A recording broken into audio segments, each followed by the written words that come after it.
कक्षा 9वीं के हमारे उन सभी विद्यार्थियों का बहुत बहुत स्वागत है। जैसा कि आप सभी जानते हैं, अब आप लोगों के पास ये आखिरी रात है और अंतिम रात से पहले हम आप लोगों को एक वीडियो देते हैं ताकि रात में आप कुछ महत्वपूर्ण प्रश्नों को पढ़कर जाएं, जिससे आपकी महत्वपूर्ण प्रश्नों से तैयारी हो सके। हम बात कर रहे हैं द्वितीय परीक्षा कक्षा 9वीं शैक्षणिक सत्र 2025-26 की।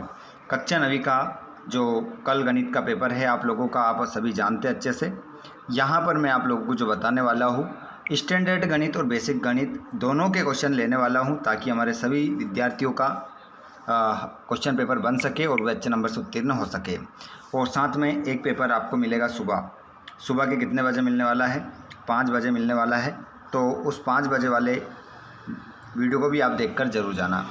75 नंबर के इस पेपर में आप किस प्रकार आंसर सही लगाएंगे जिससे आप उत्तीर्ण हो जाएंगे और 10वीं की कक्षा में आगे आप पढ़ाई कर सकते हैं।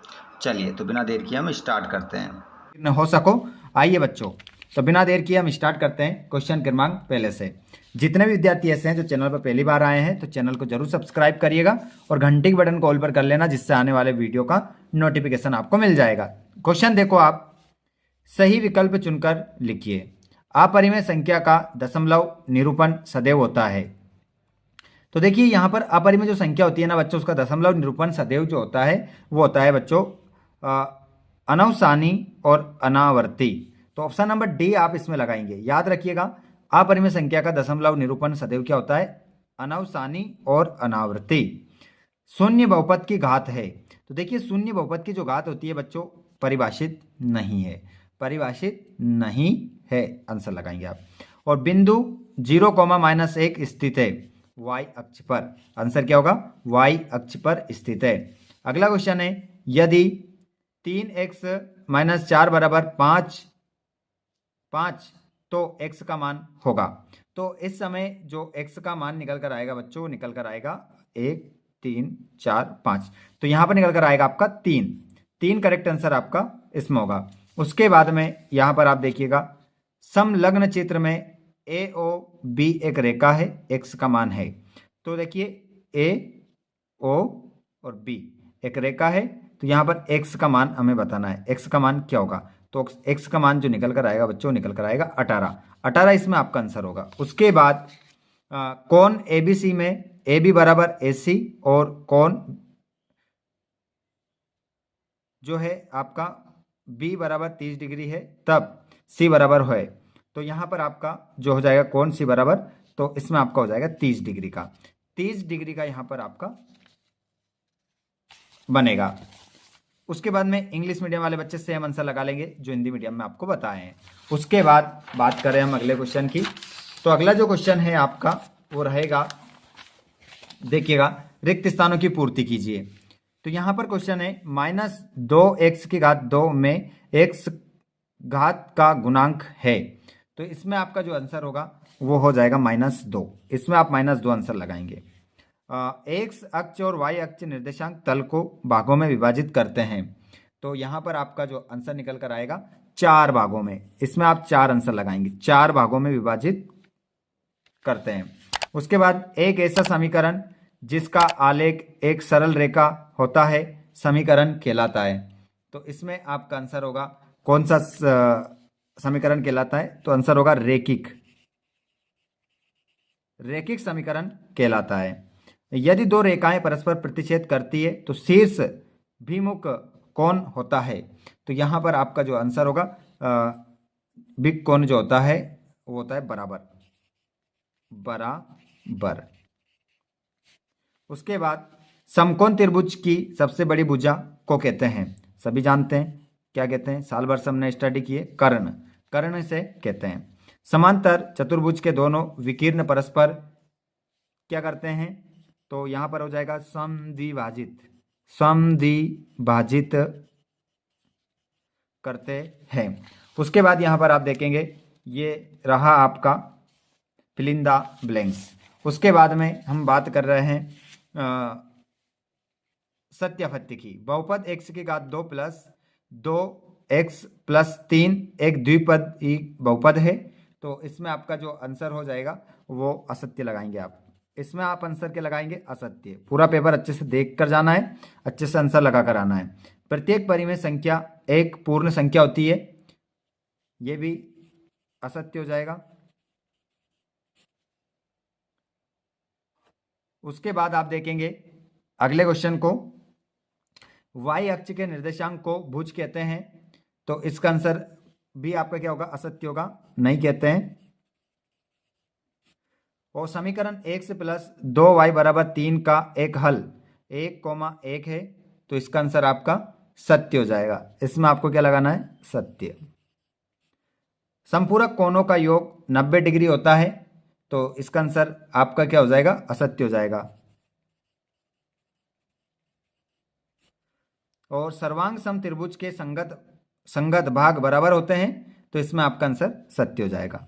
इस प्रकार आप सत्यासत्य अपने लगा लेंगे और 6 नंबर यहाँ से कंप्लीट कर लेंगे। इंग्लिश मीडियम वाले बच्चे ट्रू फॉल्स अपने सेम लगाएंगे। उसके बाद में यहाँ पर आप देखेंगे जोड़ी माइनस कोष्टक में -2 प्लस 5 माइनस 11, तो इसका जो आंसर निकल कर आएगा, इसमें से इसका जो मान निकल कर आएगा बच्चों, वो निकल कर आएगा -4 इसका आंसर निकल कर आ जाएगा। और -6 गुणित 1/2, तो इसका जो आंसर निकल कर आएगा बच्चों, वो निकल कर आएगा -3, लगा लीजिएगा अच्छे से। और 80 का 1/4, तो 80 का 1/4 जो हो जाएगा वो हो जाएगा 20। 0.26 गुणित 0.05, तो इसमें जो आपका आंसर होगा वो हो जाएगा 0.031। उसके बाद में 60 का 25% है, तो इसमें आपका जो आंसर हो जाएगा बच्चों, वो क्या हो जाएगा, 15 हो जाएगा। उसके बाद 15% का भिन्न रूप, तो इसको हम क्या कर देंगे बच्चों, इसको हम लिख देंगे 3/20।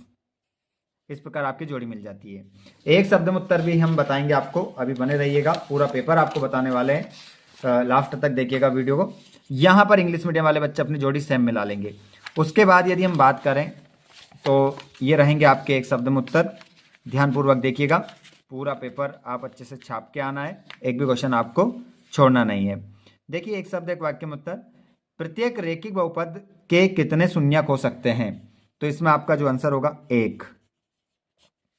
और निर्देशांक तल में क्षैतिज रेखा को क्या कहते हैं, तो इसको क्या कहते हैं बच्चों, एक्स अक्ष कहते हैं। इसे क्या कहते हैं, एक्स अक्ष।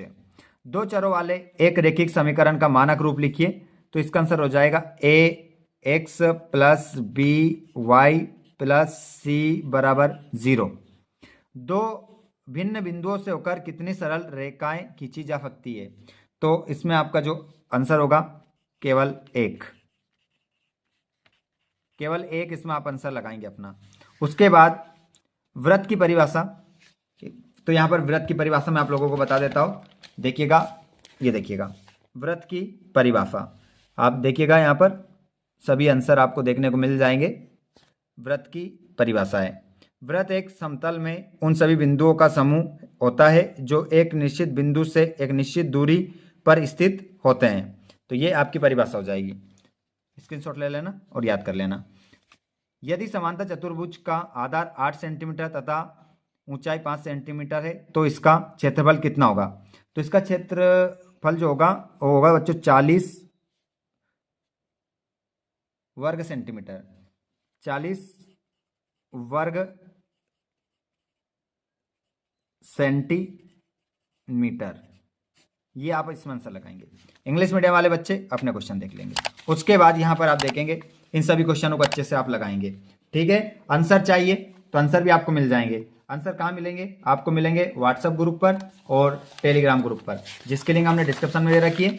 ये पूरा पेपर आप लगाएंगे, ठीक है। जो क्वेश्चन आपको नहीं आता है वो कमेंट बॉक्स में आप बता देना कि ये हमसे नहीं बन पा रहा है, तो वो क्वेश्चन हम सोल्व करके एक वीडियो और आपको प्रोवाइड करवा देंगे, ठीक है। आप वहाँ पर जुड़ जाइए, वैसे आंसर सब आपको मिल जाएंगे। अगर यहाँ आंसर बताने लगे तो 23 क्वेश्चन है, 1-1.5 घंटे की क्लास हो जाएगी, तो वो समय आप इन क्वेश्चनों को आप लगा कर जाएं और बेहतर नंबर आप प्राप्त करें, ठीक है। इसी प्रकार हम आप लोगों के लिए और भी अभी दूसरे जिले के पेपर लेकर आने वाले हैं, तो आप सभी अच्छे से चैनल को सब्सक्राइब कर लें और घंटी बटन को ऑल पर कर लें, जिससे आने वाले वीडियो का नोटिफिकेशन आपको मिल जाएगा। ये पूरा पेपर है गणित विषय का, जिसमें आपको पूरे 23 क्वेश्चन देखने को मिल रहे हैं, ठीक है। आप इस वीडियो को कहाँ से देख रहे हैं, ये वीडियो कौन से जिले तक, कौन से गांव तक पहुंचा है, कमेंट बॉक्स में जरूर बताइएगा। आपकी तैयारी कैसी है वार्षिक परीक्षा को लेकर, ये भी आप जरूर बताइएगा। धन्यवाद, थैंक्स फॉर वॉचिंग।